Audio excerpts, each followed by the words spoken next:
Welcome to the Digital Marketing News. I'm Tiffani Allen. And with your first story this week, I am Joshua Knight. It's that time of year again, time for one of my favorite little reports out of Facebook. Oh? Their Topics to Watch report. Oh, yeah. I love it because it's ridiculous. Perfect. Yeah, it's a list of things that are starting to be talked about on Facebook, kind of a fascinating window into the minds of Facebook users. For example, at number 1 on the list, chayote. What is that? It is a squash, turns out, very low in calories, very high in vitamin C. Instances of people discussing chayote have risen 3 times year over year. Wow. 3 times as many people talking about the chayote. Number 2, guitar battles. People playing guitar solos at each other, very popular videos. Number 3, hydroelectricity. Huh.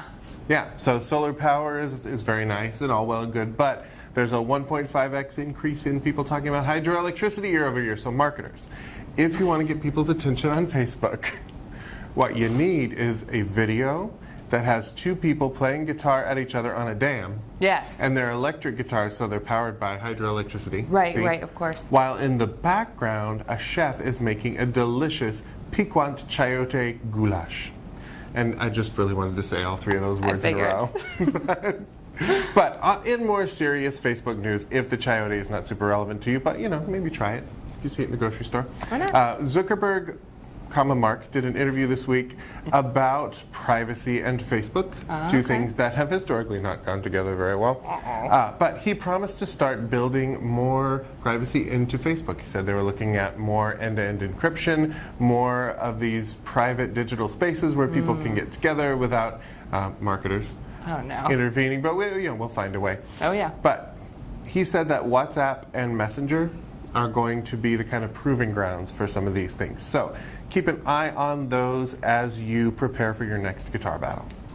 Yes, I'm currently doing so. Right. Yes, mentally. So it's funny that you bring up privacy because I have additional items All right, what about related it? to privacy. So, you know how there have been a lot of studies lately, and we've talked about a lot of them, where it's like, people want more personalized ads. Everybody, let's do it. I've heard about that. Yeah, so despite that research, a new survey of internet users, Heard of those. like ourselves and others, from network security firm RSA, found that 17% of internet users think that it is ethical to track online activity for the purpose of personalizing ads. So that's only 17% out of a whole 100%. Yeah, that's not a whole lot. Not a big fraction there. 25% said it was ethical to tailor news feeds and purchase recommendations based on past browsing history. So again, just a quarter of people think that's neat. The rest not super into it, which is interesting, right? Because we talk about how we could use that information to better serve ads. Just something to think about. 29% of RSA's respondents also agreed that handing over their data resulted in better products or services, down from 31% the previous year. So folks, of course, are a little bit more concerned about privacy than they used to be in light of all the data breaches and things that are happening, but it is something to think about when you're collecting information for the purpose of personalizing ads. Number 1, does it make sense? Number 2, are you using that data correctly? And number 3, are you processing that data securely? Just be mindful and balance between data personalization and data security. Yeah, because it is about that line, right? If people trust you, if they feel like they know what you're doing, if you're being helpful without creepy. I just thought it was interesting looking at that, because if you asked people, do you enjoy having more relevant advertising, I think more would say yes. But if you say, should we collect your data to do it, they say no. Right. So I think there are some gray areas there in which we need to operate, and of course always strive to do right by the customer and give them what they actually want and need. True. That's what I say. However, doing that requires spending a great deal of money. Oh, yes. It turns out. Forrester, the reporting research company, came out with a new report about digital marketing spend. They said that it is going to reach, get your pinky ready, $146 billion by 2023. It's bananas. And I know what you're thinking. 2023, none of us will be alive then. But no, it's only 4 years away. Oh my goodness. Turns out, if you're a freshman in high school right now, not only were you born after 9/11, but you will be in college by 2023. So, holy cow. coming up quick. Search ad budgets are going to be shifting, they say, in that time to voice search a little bit more. Okay. This digital marketing spend, and the voice skills in SEO, they think, are going to steal a little bit of that spend from PPC. Oh. So we're going to be spending more, but not on the same things. Voice is definitely something to keep an eye on. Another interesting development that they noted that is taking place now, as opposed to the far-off, far-flung future of 2023, they noted that Amazon's ad business is growing more than 50% this year. They're Wow. edging up on nearly a 9% market share. Wow. Now, Google still has 37% of the market, so about 4 times as much, but they are steadily losing ground to Amazon. That's people tend to start a search on Amazon instead of Google now if they're searching for a product. Yeah. So, a couple of things to keep in mind in the future. And what is one of the ways that we interact with Amazon now? Oh, on our phones. Voice. Yes, and voice search. So keep an eye on Alexa, because she is a tricky lady. And she's keeping an ear on you. Mm-hmm. Hey, speaking of devices, I love devices. I do too. So new research from Adobe, #client, found when they asked people about their mobile devices that 89% agree strongly they need a device on the go, which makes sense. Not sure who those other folks are that don't feel they need it. 20% said they cannot live without their devices, their mobile devices. Fair. I feel I would be counted in that 20%. 54% of consumers rely on smartphones when at home, not just on the go. So at home browsing, and 55% use a mobile app versus the mobile web experience. Oh, that's interesting. That is interesting, and I'm assuming it's things like banking apps, according to the study, transferring money, that sort of thing, which makes sense. You'd rather do that via an app. It's just easier to log in. Feels a little more secure to the end user. For sure. However, of the ads that are coming across via mobile, more than half are just okay.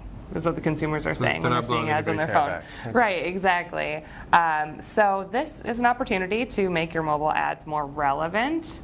I know this is a case for personalization, right? But also maybe just increase the quality of your advertising content as well. Folks will like it better if it's good. Yeah, I mean, it's not always about personalization. It can be about humor or entertainment value or perceived value that you're actually giving to the user. So we can do that without being creepy. Yes. We may choose not to. Fair. But we can. Finally, we want to talk a little bit about B2B tech marketing in 2019.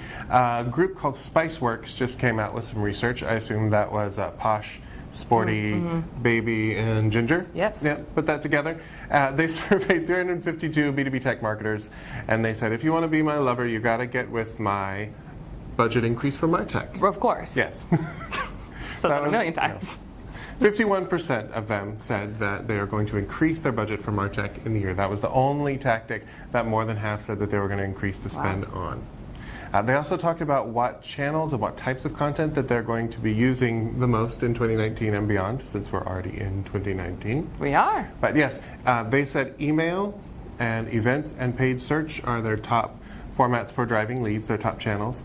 And then organic social, paid social, and events are the top ones for driving awareness. Wow. So the little different channels that you might see across marketing, I feel like. Yeah, that's interesting, because in terms of content types, we're seeing some throwbacks, like white papers, for example. Totally retro, yeah. Right? So, no, I think they're fine. Webinars and case studies drive leads for folks, which makes sense, right? But 41% said they're not using ebooks at all as a content type. That is fascinating, because that's almost half. Right? So what are they using instead? Well, they're using the webinars. They're using these interactive things.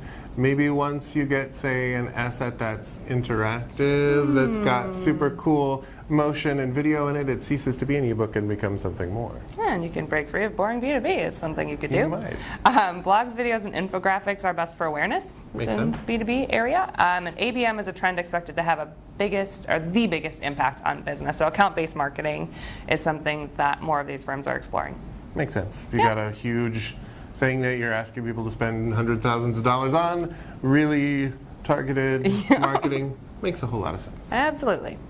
All right, well, that is all the news we have for you this week. If you need more in the meantime, you can follow TopRank on Twitter at TopRank or me at Tiffani_Allen. Yep, you can find me on Twitter at Nitewrites. That's NITEWRITES. If you love our stuff, please subscribe to the blog. Please subscribe on YouTube and hit the ding bell button to make sure that you will get all of our cool stuff from now on. And if you are dying to break free of boring B2B content, please check out our blog because we have some advice for you there. We'll see you next week. Thanks for tuning in. Bye.